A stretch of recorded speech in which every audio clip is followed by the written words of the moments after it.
Salam, hər vaxtınız xeyir olsun əziz şagirdlər. Deməli, Lütfüzadə məntiq olimpiadasına hazırlaşan şagirdlər üçün, 5-ci sinif şagirdlər üçün ilk sınaq mərhələsi olub, məktəblər arası. Sınaq 1-in izahını sizinlə paylaşacağım. 25 sual var.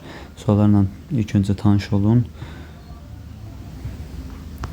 Və 30 noyabrda yeni bir sınaq olacaq. 30 noyabr 2025-də. O sınağın belirliyimdə iştirak edən şagirdlər üçün önəmli suallar ola bilər burada. Ona görə diqqətlə dinləyib yararlana bilərsiniz. Başlayaq ilk sualdan. Deməli, birinci sual. Aşağıdakı dairələrdə müəyyən rəqəmlər verilmişdir. Bu rəqəmlərdən istifadə edərək rəqəmləri müxtəlif 55-dən kiçik neçə 2 rəqəmli natural ədəd yazmaq olar. Deməli, 55-dən kiçik deyir. Məsələn, 2 ilə başlayaq. 23, sonra 25, 27, 29, 2 ilə başlayanları yazdım birinci, 2 rəqəmli ədəd. Daha sonra 3 ilə başlayanları yazacaq. 32, 35, 37, 39 yazmaq olar. 33 niyə yazmaq olmaz? Çünki bundan bir dənə dax. Ona görə 33 yazmadım və yaxud da 22 yazmadım. Bu dairələrdən istifadə edərək ədədləri düzəltməliyik. Daha sonra 50 ilə başlayanlar, 5 ilə başlayanlar 52, 53, artıq 57 yaza bilmirəm, görürsünüz ki. Çünki 55-dən kiçik deyir. 57, 59 yaza bilmədim və yaxud da sonra 79, 75 yaza bilmirəm və yaxud da 91 falan yaza bilmirəm. 10, yəni sayını da saysaq 10 dənə ədəd var. Cavab A variantı. Birinci sual. Daha sonra rəqəmləri cəmi 14 olan ikinci sual keçdik. Ən böyük natural ədəd ilə rəqəmləri cəmi 14 olan ən böyük natural ədəd və 5 rəqəmli natural ədəd deyir. 5 dənə xətt çəkək və yaxud da kvadrat çəksəm 5 rəqəmli dediyi üçün 5 dənə çəkirəm, daha aydın olsun. Və 14 olan ən böyük deyir. Ən böyük deyəndə 9 ilə başlamalıyıq. 9-dan sonra 14-dən 9 çıxsaq 5, 0, 0, 0. Ən böyük bu formada alınır. Ən kiçik deyirsə, bax burada deyir, rəqəmləri cəmi 17 olan 5 rəqəmli ən kiçik natural ədədin fərqini tap. Birinci həmin o 5 rəqəmli ən kiçik natural ədədi tapaq. Rəqəmləri cəmi 17 olan. Ən kiçik deyəndə biz həmişə 1-dən başlayırıq. 1, daha sonra sıfırları yazmalıyıq. Və 17 deyir. Biz həmişə ən kiçik ədədi tapmaq istəsək, rəqəmləri cəmi 5 rəqəmli olan ədəd. Ən böyüyü axıra yazırıq. Ən böyük rəqəmi 9 axıra yazırıq ki, əvvəllər kiçilsin. Deməli, birincisi 9 gəlsək 10, 17-dən də 10 çıxsaq qalır 7. 7-ni təbii ki, mən bura yazaram. Bura isə 0 yazaram ki, ədədimiz kiçik olsun. Deməli, ədədimizin kiçik olması üçün başdakı rəqəmlər daha kiçik olur, axırdakılar böyük olsa da olar. Bu formada çıxırıq. Deməli, burada ondan 9 çıxsaq 1, 9-dan 2 çıxsaq, indi 97 çıxsaq 2, 9-dan 0 çıxsaq 9, 5 4-ə çevrildi 4, burada isə 9-dan 1 çıxsaq 8, 84.921. Yəni bu misalın həlli bu formadadır. Deməli, hansı variant olur? B variantı. 2. Üçüncü sual.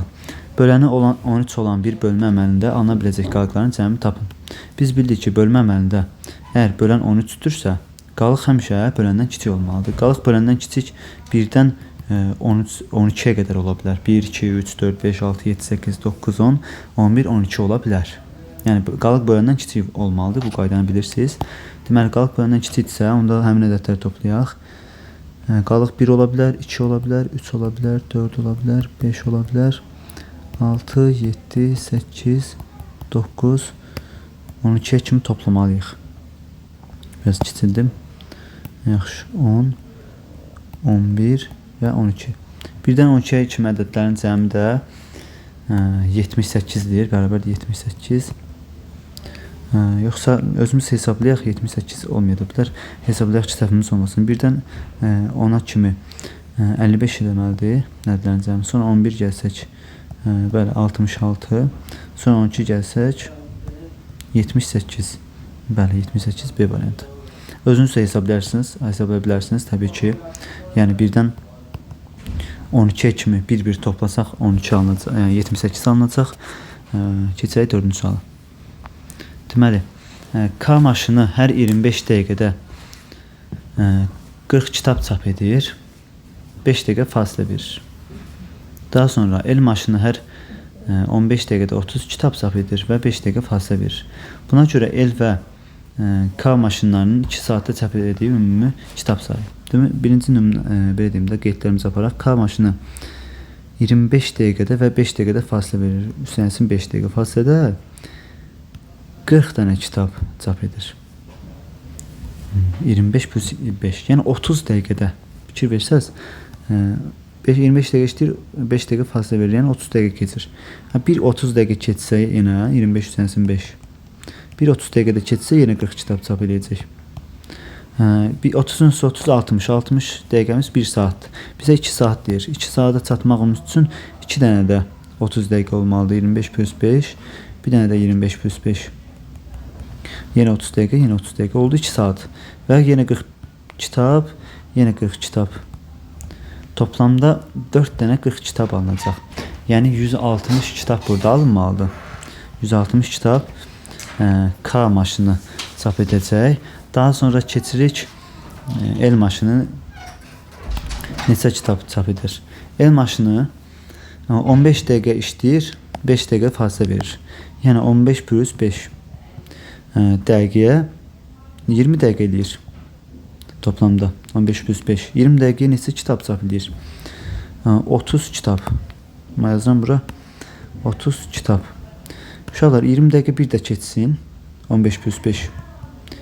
Yəni bir də keçsin 15 plus 5.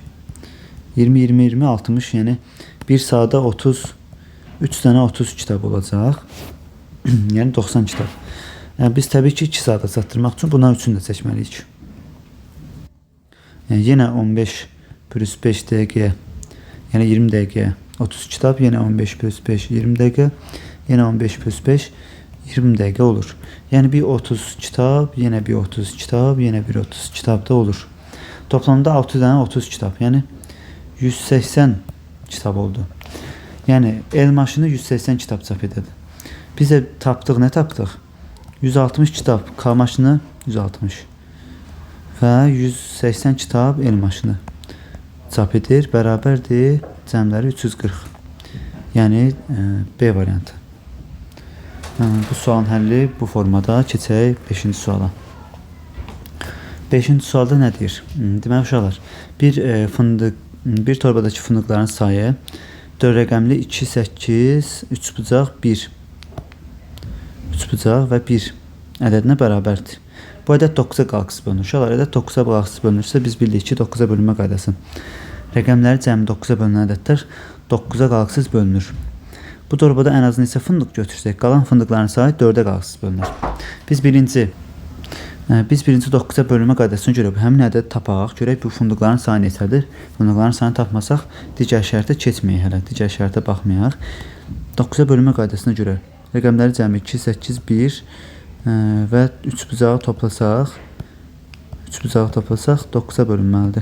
2, 8, 1 toplasaq olur 11. 11-in üstünə neçə gəlsək 9-a bölünər? 11-in üstünə təbii ki 7 gəlsək 18 eləyir və 9-a bölünər. Deməli biz ədədimizi tapdıq. Ədədimiz 2871-dir. Yəni fındıqların sayı 2871-dir. Olanda 9-a bölünür. İndi isə keçirik ikinci şərtə. İkinci şərtdə deyir ki, ən az neçə fındıq götürsək, qalan fındıqların sayı 4-ə qalxız bölünər. 4-ə bölünmə əlamətinə biz bildik ki, son 2 rəqəminə baxırıq. 71 təbii ki 4-ə bölünmür. 71-dən neçə çıxsaq 4-ə bölünər. 71-dən 1 çıxsaq 70 olar. 70 4-ə bölünməz. 2 çıxsaq 69 olar. 69 4-ə bölünmür. 3 çıxsaq 68 olar. 68 artıq 4-ə bölünər. Yəni 3 çıxmalıyıq uşaqlar. 3 fındıq götürsək, cavab olacaq 2800. 71-dən 2868 olacaq və 68 4-ə bölündüyü üçün 4-ə bölünmə qaydasına görə son 2 rəqəminə baxırıq. O 4-ə bölünürsə 4-ə bölünür. Həqiqətən də sınasaz görərsiniz ki 2868 4-ə bölünəcək. Yəni neçə fındıq götürdük? 3 fındıq götürdük. Ən azı 3 fındıq götürsək 4-ə bölünəcək. Keçirik 6-cı suala. Deməli, A məktəbində zəng çalan hər yarım saatdan bir zəng çalır. B məktəbində isə hər 35 dəqiqədən bir zəng çalır.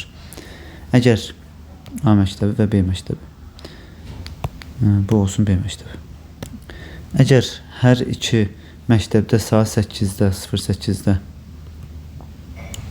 Burada da 08-də. Zəng çalarsa, növbəti zəng birlikdə nə zaman çalar? Növbəti zəng. Biz burada uşaqlar əslində biri 30 dəqiqədən bir artır, 30-30 artır, biri də 35-35 artır. Yəni zəngin vurulma vaxtı. Biz burada ortağı tapmalıyıq deyə biz ən kiçik ortaq bölünəni tapmalıyıq. 30 və 35-in. Bir yarım saat 30 dəqiqədə bilirsiniz. 30 deməli 30 və 35-in əkobunu tapmalıyıq. 30 bölünsün 2 bölünsün 15 bölünsün 3 5 bölünsün 5 1. Gedirik 35-in də əkobunu tapırıq. 5-ə bölsək 7, 7-yə bölsək 1. Ortaqlar 5-dir. Əkob tapmaq üçün ortaq olmayanı 7-dir. 7-ni 30-a vurarıq digərindən böyüyünə. Yazarıq əkob 30 və 35 bərabərdir. 7-ni 30-a vursaq 210. Uşaqlar 210 dəqiqə 30 və 35-in əkobudur. Və 210 dəqiqə gəlmək lazımdır hər birinin üzərinə. 210 dəqiqə gəlsək, 210 dəqiqəmiz neçə saatdır? 210-u 60-a bölərik. 3 6 180 çıxanda 30. Yəni 3 saat 30 dəqiqə gəlmək lazımdır. Deməli 8-in üstünə də 3 saat 30 dəqiqə gəlsək, 0-3 30 gəlsək olacaq o 3 11 30. Bu 8-in üstünə də yenə də 0-3 30 gəlməliyik. Yenə də olacaq təbii ki 11 30. 11 30-da növbəti zəngimiz çalınır. Bu formada. Deməli keçirik 7-ci suala. Hər ədəd özünün ifadə etdiyi sayda yazılmışdır. Sıralamada əvvəldən 106-cı ədəd hansı olar? Görürük ki, 1-dən bir dənə istifadə olunub. 2-dən 2 dənə istifadə olunub. 3-dən 3 dənə istifadə olunub. 3-dən 3 dənə. Yəni bu ardıcıllıq bu formada davam edəcək. 4-dən 4 dənə, 5-dən 5 dənə istifadə olunub. Bizə 106-cı ədəd, 106-ya kimi gedib çatmalıyıq. Birin üstünə 2 gəlsək 3. Bax, burada 3 dənə ədəd var, görürsünüz ki. Üstünə də 3 gəlsək 6. Baxın, görün, həqiqətində burada 6 dənə ədəd var. Biz 106-cı ədədə kimi gedib çatmalıyıq. 6 üstünə 4, 10, 10 üstünə 4. Daha sonra 10 üstünə 5.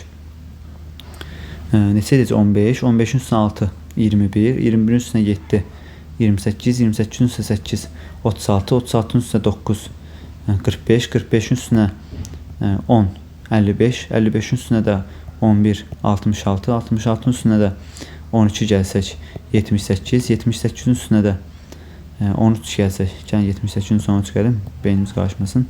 1, 91, 13 gəlsək 91, hələ çatmamışıq 106-ya. 91-in üstünə də 14 gəlməliyik. Eləyəcək 105. Bax, 14 gəlsək 105. Hələ 106 olmadı. Artıq 14-dən sonraki ədəd olmalıdır cavab. 14-ə kimi, birdən 14-ə kimi ədədlərin cəmi 105 elədir. Yəni, həmin o sonuncu ədəd 14 deyil. Artıq bir də üstünə gəlirik, artıq 106 olur. Yəni, 15-ci ədəd 106-cı ədəddir. Cavab C variantı. Özünüz də sınayıb yaza bilərsiniz. Keçək 8-ci suala. Bir avtomobilin çənində qalan benzinin miqdarı aşağıdakı aralıqda göstəricide verilmişdir. Uşaqlar, burada aşağıda nə göstərilib? Əslində bu şəkil yaxşı görsənmir. Görürük ki, burada bir nöqtə var, burada bir nöqtə var, burada bir nöqtə, burada bir nöqtə, burada bir nöqtə. Bu nöqtələri qeyd edək. Biz fikir versək, kəsirin qaydasını bilsək əgər. Ox var burada. Ox göstərir ki, bu qədər benzin var. Bax, buradakı ox. Yəni, 1, 2, 3, 4, 5, 6, 7, 8 hissəyə bölünüb. 8-dən ox neçəncindədir? 1, ikincidədir. Bu ikinci sıradadır. 8-dən ikisi dolub, benzinlə doludur. İndi daha sonra nə deyir bizə? Bu avtomobil çəninə, çənin 2/1 qədər daha əlavə benzin əlavə edirsə, o hansı nöqtəyə gedir? Yəni bu 8-də 2 doludur. Üstünə də 2/1, çənin 2/1-in gəlsək, o hansı nəticəni göstərir? 8-də 2-nin üstünə 2/1 gələndə, təbii ki, ortaq məxrəc 4-dür. 4-ə vursaq, yəni daha doğrusu 8-dir. Hər ikisini 4-ə vursaq olacaq 8-də 2 üstəyənsin 8-də 4 olacaq 8-də 6. Bu kəsirləri topladıq. Yəni 8-də 2-nin üstünə 2/1 gəldik. 8-də 6. Yəni bizim növbəti çənimiz 6-cı sırada olmalıdır. 6-cı sırada bura 1-dir, bura 2-dir, bura 3-dür, bura 4-dür, bura 5-dir, bura 6-dır. Çənimiz gələcək, bax burada dayanmalıdır. 6-cı 8, 6 tapdıq. O da hansı hərflə göstərir, yəni rəqəmlə göstərib, 3 ilə göstərir. Bax, 3 var burada. Cavab B variantı. Ümid edirəm ki, tam şəkildə aydın oldu sizə. Keçək 9-cu suala. 9-cu sual çox asan. 4-də 3 ədəd oxununda təsviri hansıdır? Biz bilirik ki, bu 4-də 3 deyil. Bu 2-də 1-dir. 2 hissəyə bölünüb. Görürsünüz ki, 2-də 1-dir. Bu, məsələn, 1, 2, 3. 3-də 2-dir. 4-də 3 budur. Baxın, uşaqlar. Bu xətt görürsünüz. 1, 2, 3, 4. 4-dən 3-cüdə dayanıb. Budur. Bu digəri də 5-də 4-dür. Baxın, 1, 2, 3, 4, 5. Qırmızı nöqtələrin arasında 5. Burada da 4-cüdür. 5-də 4. Keçirik. 10-cu sual. Emil dünyaya gəldiyi tarixdən 2 il əvvəl Mahir 7 yaşında idi. Emil 1998-ci ildə 18 yaşında olduğuna görə 2002-ci ildə Mahir neçə yaşında olar? Biz Emil və Mahirin doğulduğu illəri tapmalıyıq birinci. Ən birinci bu şərt bizə heç bir şeyi ifadə etmir hələ ki. Hələ ki ipucu deyil. İpucu buradadır. Emil 1998-də 18 yaşındadır. Ona 1998-dən 18 çıxaram, doğulduğu tarixi taparam. 1980. Doğulduğu tarix 1980 oldu. İndi nə edəcəm? 1980 tapdım bunun doğulduğu tarixi. Keçirəm, qayıdıram birinci şərti oxumağa. Artıq birinci şərt bizə kömək olacaq. Deyir ki, Emil dünyaya gəldiyi tarixdə, Emilin dünyaya gəldiyi tarixi tapdıq. 2 il əvvəl, yəni 1980-dən çıxıram 2 il əvvəl, olur 1978. Mahir 7 yaşındaydı. 1978-də Mahir 7 yaşındadırsa, 1978-dən 7 çıxıram. Görüm nə vaxt doğulub bu uşaq. 1971. Deməli, Mahir 1971-də doğulub. Yaxşı. İkisinin də doğulma tarixini tapdıq ilk 2 şərtə görə. İndi nə edirik? 2002-ci ildə Mahir neçə yaşında olar? Sual. Mahirin doğulduğu tarixi tapmışam. 2002-ci ildə neçə yaşında olar? 2002-dən çıxıram. 1971-i 7 yaşı var, tapıram. 1, 3, 0, 0, yəni 31 yaşı var. A variantı. Bəli, əziz uşaqlar, keçirik 11-ci suala. Deməli, qabda 1,2 litr süd var. Müəyyən bir qabdır. Orada, məsələn, 1,2 litr, tutaq ki, buraya yarısı olsa, təxmini burada 1,2 litr süd var. 4 bardaq daha süd əlavə etsək 4 bardaq deyir. 1 məsələn bu, 2, 3, 4. 4 bardaq daha əlavə etsək 2 litr süd olacaq. Sonda baxın 2 litr olmalıdır. 1 bardağın tutumu nə qədərdir? Biz bu ikisini çıxmalıyıq. 2-dən çıxmalıyıq. 2.0-dan çıxmalıyıq. 1.2-niyə olacaq 8, 0'da 8. Yəni buradan bura uşaqlar bu 4 dənə 0,8 litrdir. Amma 4 bardaq 0,8-i bölməliyik 4-ə. Hər birinə nə qədər düşür? 0,8-i 4-ə bölsək alınacaq cavabımız 4 bardağa bölmüşük. Belə bölmək elə bölək. 18-i 4-ə böləndə qalacaq bərabərdir 0,2. Yəni biz 8-i 4-ə bölürük 2. O 0,8-i 4-ə böləndə cavab 0,2 olacaq. Bu formada hər bardağın, yəni bir bardağın tutumunu istəyir. Cavab D. Çox uşaq çaşıb məsələn 2-dən 1,2 çıxa bilər, 0,8 cavab tapıb cavabı yaza bilərdi. Səhv olardı amma. Çünki o 0,8-i də 4 yerə bölmək lazımdır. Onda olur cavabımız artıq 0,2. Keçirik 12-ci suala. 12-ci sual. Aşağıda verilən 48 cm və 80 cm uzunluqda iki taxta parçası mişar ilə bərabər uzunluqlarda hissələrə ayrılacaq. Bir hissəsinin uzunluğu görük. Birinci taxta parçası 48-dir. İkinci taxta parçası da 80 cm-dir. İndi ki bir hissəsinin uzunluğu 8 cm olaraq natural ədəddir. Yəni məsələn 1,5 olmaz. Natural ədəd olmalıdır. Ya 2 cm olar, ya 4 cm olar məsələn də. Amma 10 cm-dən böyükdür. Yəni ondan kiçik ola bilməz. 10 da olmamalıdır. Ondan böyük olmalıdır. Bir kəsmə işi üçün 3 dəqiqə davam etdiyinə görə bu işin tam bitməsinə 3 dəqiqə zaman alar. Uşaqlar 48 və 80-in bölündüyü ədəd ondan böyük 48 və 80-in böləni olmalıdır. Çünki bizə deyir ki, bərabər uzunluqda hissələrə ayıracaq. Məsələn, bir 48 sm taxta parçasını məsələn 10 yox olmasında 8 sm-lik hissəyə bölmüşüksə, bu 80 sm-lik taxta parçasını da 8 sm-lik hissələrə bölməliyik. Bərabər uzunluqda deyir. Amma bir şərt də var ki, 10 sm-dən böyükdür deyir. 48 və 80-in 10-dan böyük böləni 16-dır. İndi bunu özünüz fikirləşməlisiniz. 48 həqiqətən də 16-ya bölünür, 80 də 16-ya bölünür. Ondan böyük dedik. Əslində 48 ilə 80 məsələn 2-yə də bölünür ikisi. 4-ə də bölünür, 8-də də bölünür. Amma ondan böyük böləni 16-dır. Ona görə 16-ya böləcəyik. İndi nə edək? Bunu qısaldaq. Ondan böyük böləni 16 olduğu üçün 48-i 16-ya bölsək 3. 80-i 16-ya bölsək 5.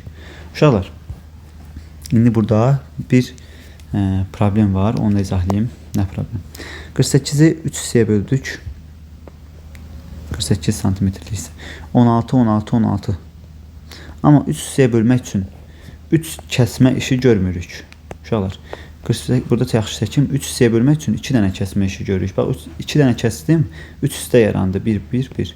Ona görə 3 yox, ox çəkirəm, 2 kəsmə işi gördük. Sonra 5 hissəyə bölmək üçün 4 yerdən kəssəm 5 hissəyə bölünəcək. Bax, fikir verin. 4 yerdən kəsdim və 5 dənə hissə yarar. Həmişə kəsmə verdim, bir əksik olmalıdır. 5 hissəyə bölmək üçün 4 kəsmə işi gördük. Və indi bizə sonda nə deyir? Bir kəsmə işi üçün 3 dəqiqə vaxt, zaman sərf olunur. Burada 2, burada 4. 2 üstə 4 gələndə 6. 6 dənə kəsmə əməliyyatı apardıq. 6-nı da 3-ə vursaq, cavab 18. Çox uşaq çaşır. Elə 48 3-ə bölüb 16, məsələn, burada 8 alın daxı. Bunların cəmi 8. 8 3-ə vurub 24 alır, amma səhvdir. Biz 48-i 16-ya böldük 3. Amma belə dediyimdə yenə deyirəm, 16 sm hissəyə bölmək üçün 2 dənə kəssək 3 hissəyə ayrılır. Ona görə kəsmə işini həmişə bir dənə əksik götürmək lazımdır. Cavab C variantı. Keçirik 13-cü suala. Deməli, 13-cü sual bir qarışıq ədəd oxunda deməli 0 nöqtəsindən yola çıxır. Ədəd oxu çəkək, tutaq ki, burada 0 nöqtəsindən yola çıxır və 24 nöqtəsində dayanır. Mən onu göstərim. Burada həmin ədəd oxunu göstərim. 0, tutaq ki, 1, 2, 3, 4, 5, 6, 7 bu formada davam edək.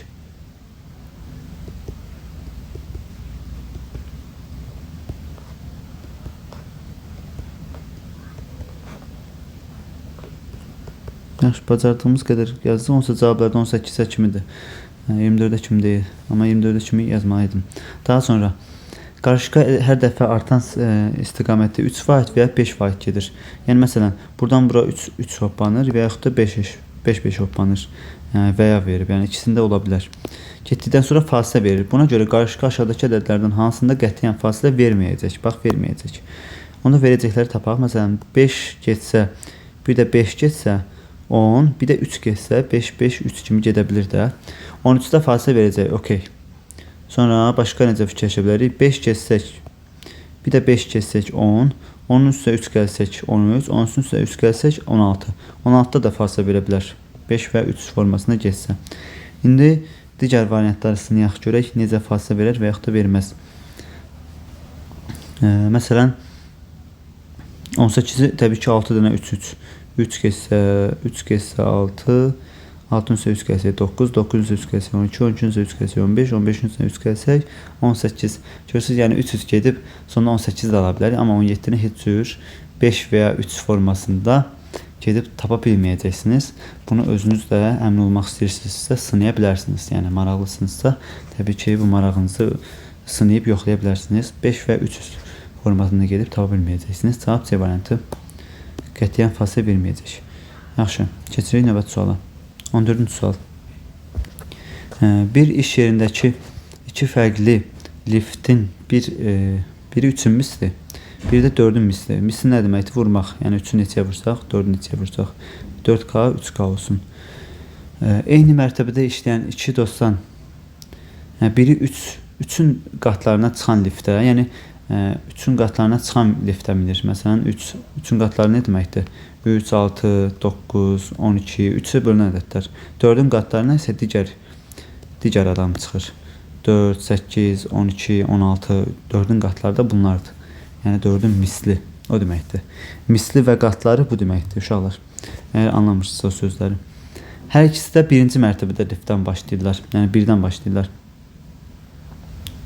Hər ikisi də baxın, yenə baxaq, birinci dəfədə başlayırlar. Yaxşı. Bu dostların hər ikisi, sonraki ədədlərə baxaq. Bu dostların hər ikisi öz iş yerlərinin olduğu mərtəbədən bir mərtəbədə yuxarıda düşürlər. Məsələn, hər hansı bir yerdə işləri var, onların bir artıq mərtəbədə düşürlər. Buna görə onların iş yerləri aşağıdakı mərtəbələrdən hansı ola bilər? Bir də baxaq, suala görə başqa şərti unutmadıq. Eyni mərtəbədə işləyən dostlar, uşaqlar eyni mərtəbədə işləyirlərsə, 3-ə bölünən və 4-ə bölünən ədədləri axtarırıq. 3-ə və 4-ə bölünən ədədlər, yəni əkop. 3-ün və 4-ün əkop. 300 və 4 bildik ki, 12-dir. Ən kiçik 12-yə bölünər, 3 və 4. 12-yə bölünən ədəd olmalıdır. Və bir mərtəbə, bu dostların hər biri, ikisi də iş yerlərinin olduğu mərtəbədən bir mərtəbə yuxarıda düşürlər. Və hansı ola bilər? 12 üstənsin 1, 13 ola bilməz. 13 yoxdur variantlarda. Keçirik 12-nin digər qatı. 12-ni 2-yə vurmalıyıq. 24. 24 plus 1. 25 var mı? 25 də yoxdur cavablarda. Keçirik 12-nin 3 qatı. 36. Yəni 3-ə və 4-ə bölünən ədəd 12 var. 12-dən sonra 24-dür 3-ə və 4-ə bölünən. Sonra 36-dır 3-ə və 4-ə bölünən. Amma bir mərtəbə yuxarıda düşürlər. 37. Baxın 37 varmış cavablarda. 12-nin qatları, yəni 3 və 4-ün əhkobu 12-dir. 12-nin qatlarının üzərinə 1 gəlməyi lazım idi bu misalda. Və 12-nin 3 qatı olan 36-ın üstünə 1 gələndə gördük ki, cavab 37 ola bilər. Əkop sualıdır. Biraz belə deyim də dərindən oxumaq lazımdır. Mən burada bu sualı təbii ki, əvvəlcədə oxumuşam deyə mənim üçün rahat oldu. Siz şagirdlər də misallar işləyərkən əvvəlcə oxuyub özünüz sınasaz daha yaxşı olar. Daha sonra izaha baxsaz belə deyim də keyfiyyətli olar, sizin üçün önəmli olar.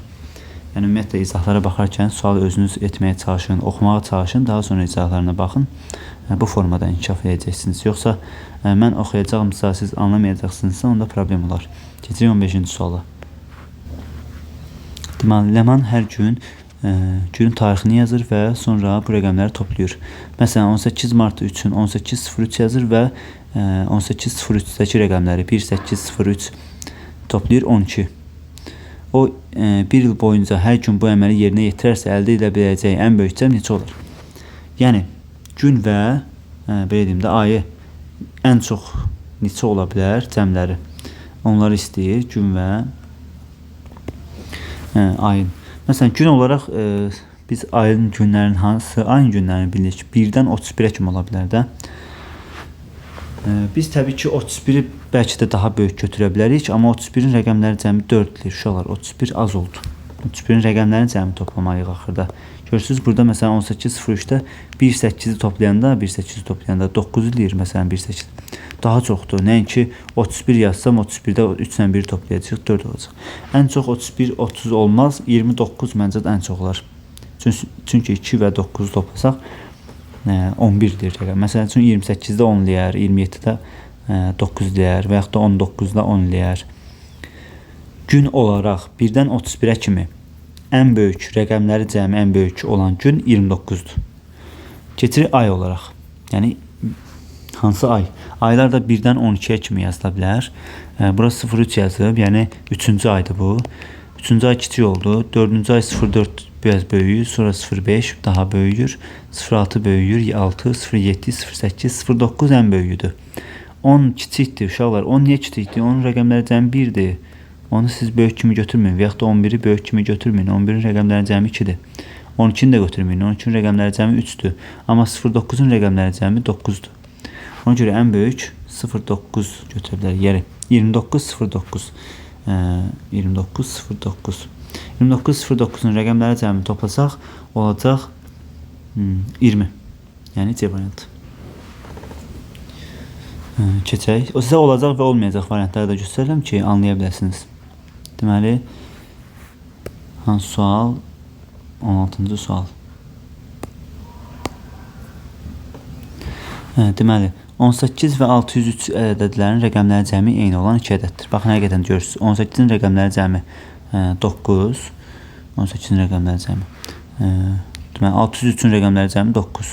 Bu sizə bir bedimdə anlatmadır. Misalını əvvəlcədən anladır. Daha sonra sizə sual verir. Sual oxuyaq. Buna görə 2014-dən ən az neçə il sonra rəqəmləri cəmi 2014-cü ilin rəqəmləri cəmi ilə eyni olan bir elə çatarıq. 2014-ün rəqəmləri cəmi neçədir? 2, 1, 4, toplayanda 7. 2014-dən sonra hansı ilin rəqəmləri cəmi 7 olar? Onu axtarırıq. Gəlin onu qısaldım. 2014-dən sonra məsələn 2015 gəlir. 2015-in rəqəmləri cəmi 8 olar, olmaz. 2016-nın rəqəmləri cəmi məsələn 9 olar, olmaz. 2017-nin rəqəmləri cəmi 10 olar. Bu da olmaz. 2000 sonra 18-in rəqəmləri cəmi 11 olar. 2019-un rəqəmləri cəmi deməli neçə olar? 12 olar. 2020-nin rəqəmləri cəmi 4 olar. Bax 2, 2, 0, 0. 2021-in rəqəmləri cəmi 5 olar. 2022-nin rəqəmləri cəmi 6 olar. Və 2023-ün rəqəmləri cəmi 7 olar. Uşaqlar, 7-yə bərabər olan 2023-dür. Deyək ki, 2014-dən sonra ən az neçə il sonra? 2023 tapdıq. 2023-dən də çıxacaq 2014. Alacaq bizim üçün 9. Yəni 9 cavab B variantı. Deməli, keçək növbəti suala, 17-ci sual. Aşağıda verilən, bunu siləm artıq. Aşağıda verilən kubun açılışı aşağıda verilən üzlərdən hansı iki qarşı üzlərdəki deyil? İki qarşı üzlər deyil. Şöyle qarşı üzlər kubun açılışında indi bir misal öyrədim. Buradakı qarşı üz bu tərəfə keçməlidir. Bu ikisi qarşıdır. Bir-birinə qarşı. Yəni bir üstdədirsə, bir də yuxarı verdimdə aşağıdadır. Bu ikisi qarşı üzdür, ulduzla üçbucaq. Bir də sonda da kvadratla romb da bir-birinə qarşı üzdür. Bizə isə qarşı üz deyil deyir. Məsələn, üçbucaqla mavi olan üçbucaqla ulduzu yuxarıda görmüşdük. Qırmızı olan dairə ilə dairənin kvadratı dairə içində qaranı görmüşdük qırmızılar. Qaraları da görmüşük harda? Bax burada rombla kvadratı yuxarıda görmüşdük. Amma bu ikisi qarşı yüz ola bilməz. Bu dairə ilə bu ulduz qarşı yüz ola bilməz. Cavab D variantıdır. Baxın həqiqətən də. Bunlar necə qarşı yüz olsun ki? Bax bunlar. Yaxşı anlattım. Keçin 18-ə. 18-də rəqəmlərin hasili 24 olan, rəqəmləri cəmi isə 10 olan 4 natural ədəddən ən böyüyü hansıdır? 4 dənə natural ədəd var və hasili 24-dür. Həmin bu 4 ədədin cəmi isə deyir 10-dur. Qeydlərimizi aparaq. Cəmi 10-dur. Yaxşı, hasili 24 olan 4 dənə ədəd fikirləşsə, məsələn 4 vurulsun 3 12 eləyər. 12-ni 2-yə vursaq 24, 2-ni də 1-ə vursaq 24. Cəmləri görək 10 eləyirmi? 4 üstənəsin 3 7, üstənəsin 2, üstənəsin 1. Və cəmlər də 10 elədi. Uşaqlar, bizə burada danışdığı ədədlər bunlardır. 4, 3, 2, 1-dir. Həqiqətən də hasilləri gördünüz ki 24, cəmləri isə 10-dur. Və bu ədədlərdən böyüyü hansıdır? Böyüyü 4-dür. Baxın 4 ən böyüyüdür burada. Başqa necə fikirləşə bilərdiniz? Mən birbaşa cavabı yazdım. Məsələn, belə fikirləşə bilərsiniz. Hasili 24 olan ədədlərdən tutaq ki, yuxarıda yazım. Məsələn, 8, 3, 1, 1 yaza bilərdiniz. 8, 3, 24, 24-ü 1-ə vursaq 24, 24-ü 1-ə vursaq 24. Amma bu 8, 3, 1, 1-in rəqəmləri cəmi 10 eləmir axı. İkinci şərti ödəmir. Bizə hər iki şərti, bax 8, 3, 10, 1, 11 üstünə 2 də gəlsək, 13 eləyir bunların rəqəmləri cəmi. Olmaz, bax bunlar olmaz. Yəni olanı da göstərdim, olmayanı da göstərdim. Olmayan başqa variantlar da var. Məsəl üçün 6 4-ü 24 də eləyir, 6 4 1 1 də yaza bilərik. Amma bizə artıq cavab tapmışıq, lazım deyil onlar.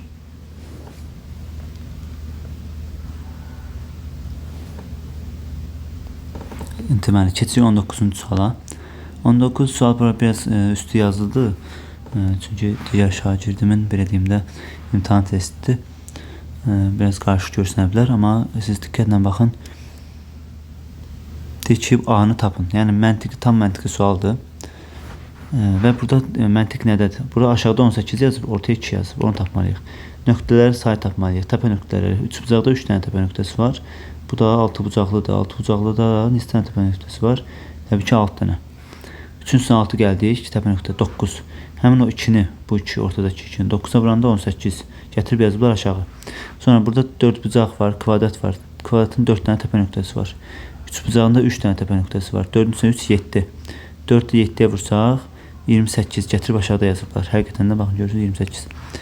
Cavabı tapmaq üçün burada 6 bucaqlı var. 6 dənə təpə nöqtəsi var. Burada 4 bucaq var. 6-ın üstünə 4 10. 10 dənə təpə nöqtəsi var. Onu da vurmalıyıq içəridəki 6-ya. 60 alınmalıdır. Məntiqi buradadır. Təpə nöqtələri vurmalıyıq içəridəki ədədə. Yazmalıyıq aşağı A variantı. Keçirik 20-ci sual. Deməli, Əli evdən məktəbə piyada gedib, məktəbdən evə avtobusla qayıdarsa, yola ümumilikdə 1 saat 30 dəqiqə vaxt sərf edər. Baxın, evdən belə deyim də piyada gedir. Qırmızı ilə göstərirəm. Avtobusla gəldiyi yolda mavi ilə göstərirəm. Birlikdə 1 saat 30 dəqiqə gedir. Daha sonra, bura kimi oxuduq. O evdən məktəbə və məktəbdən evə qayıdarkən avtobusa minərsə, ikinci şərtdə deyir ki, evdən məktəbə, məktəbdən evə avtobusa minərsə 30 dəqiqə vaxt sərf edər. Uşaqlar, deməli, bir avtobusun gediş-gəliş yolunu tapmış oluruq burada. Deməli, avtobus 15 dəqiqə gedib, 15 dəqiqə qayıdır ki, 30 dəqiqə oldu. Və burada da avtobusun getdiyi yol 15 dəqiqə imiş. Və piyadanın getdiyi yolu tapa bilərik. 1 saat 30 dəqiqədən 15 dəqiqə çıxsaq, qalacaq 1 saat 15 dəqiqə. Yəni, piyada da 1 saat 15 dəqiqə gedirmiş demək ki. Bu bizə ipucuymuş. İndi sonda sual nədir? Əli məktəbdən və evdən məktəbə və məktəbdən evə piyada gedərsə ümumilikdə nə qədər? Yəni, ikisində qırmızı xətlə. Yəni, piyada gedib, piyada qayıtsa nə qədər vaxta sərf edər? Biz bilirik ki, piyada getsə 1 saat 15 dəqiqə gedər, piyada qayıtsa 1 saat 15 dəqiqə qayıdar. Yəni, toplamda 0, 3, 2 saat 30 dəqiqəyə. 2 saat 30 dəqiqəyə piyada gedib qayıdar. 2 saat 30 dəqiqəmiz də 2 saatımız 60 dəqiqə olduğu üçün 2-ni vururuq 60-a. Deməli, illik 120 dəqiqə. 120 dəqiqənin üstündən bu 30 dəqiqə gəlsək, olacaq 150 dəqiqə. 150 dəqiqə gedib qayıdar. Deməli, C variantı. Keçirik 21-ci suala. Bir zəri ən az neçə dəfə atdığımızda üst-üzə düşən ədədlərin birinin təkrarlanmağına əmin olmaq olar. Deməli, biz bir atsaq, sonra da bir atsaq, məsələn, tutaq ki, deyirəm də, yenə təkrarlana bilər, amma əmin deyirik axı. Məsəl üçün, zərin üzərində ümumiyyətlə zərin 600-ü var. 1, 2, standart zərin üzərində 6 dənə rəqəm olur. 1, 2, 3, 4, 5, 6. Yəqin ki, zəri görmüsünüz. Və 600-ü var. Məsələn, birinci atdıq, 1 düşdü. İkinci atdıq, tutaq ki, 2 düşdü.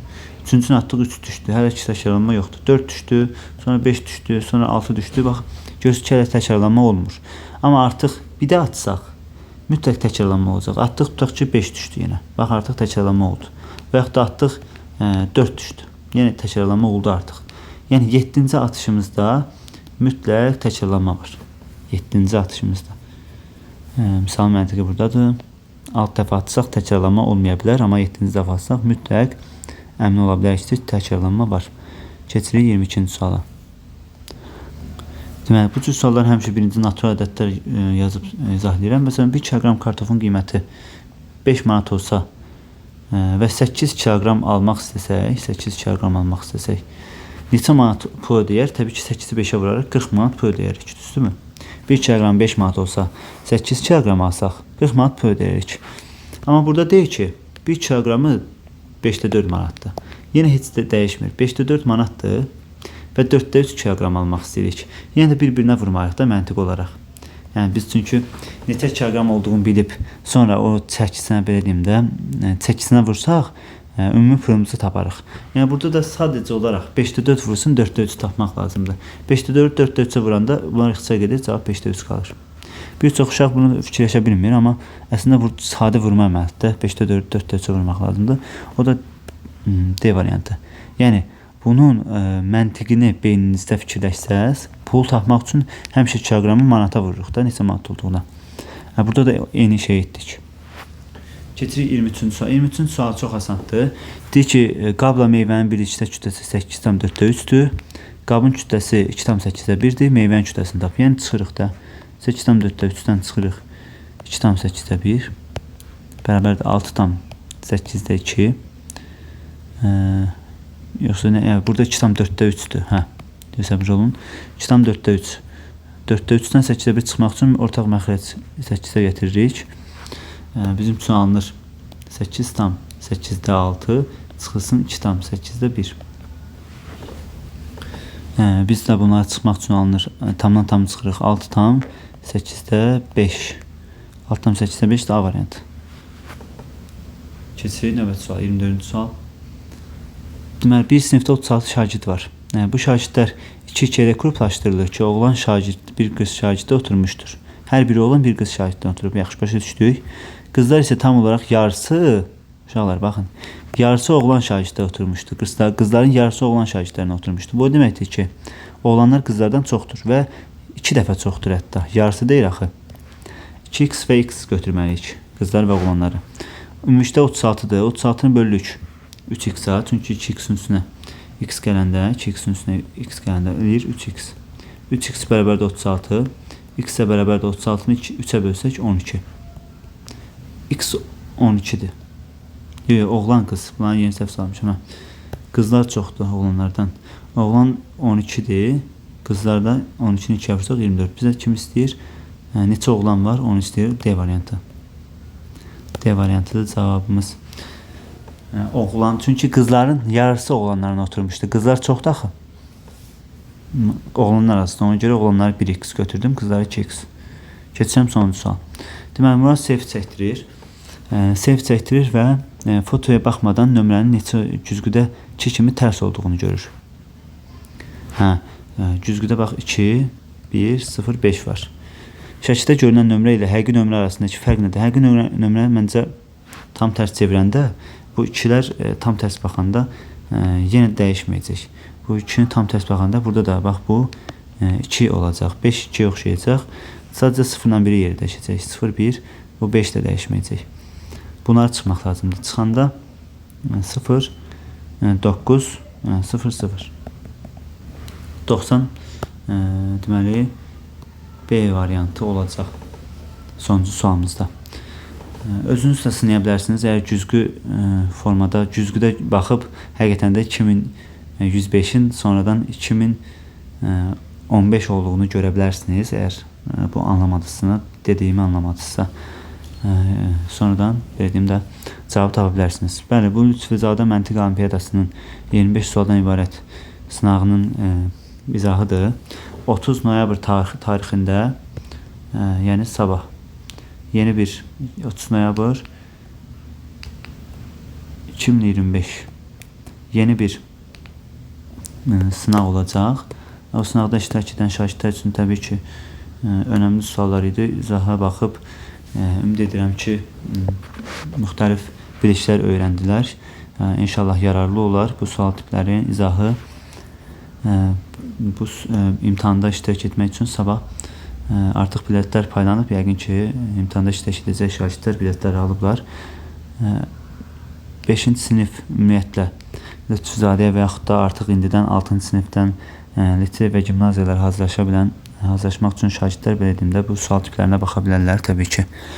Və ətraflı məlumat üçün 055 625 36 16 nömrəsinə də əlaqə saxlaya bilərsiniz.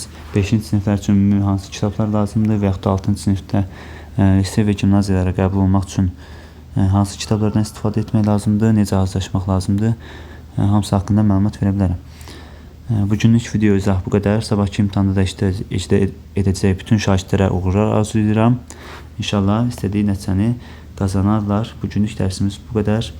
Sağ olun növbəti dərs video izahlara doğru. Sağ olun, görüşərik.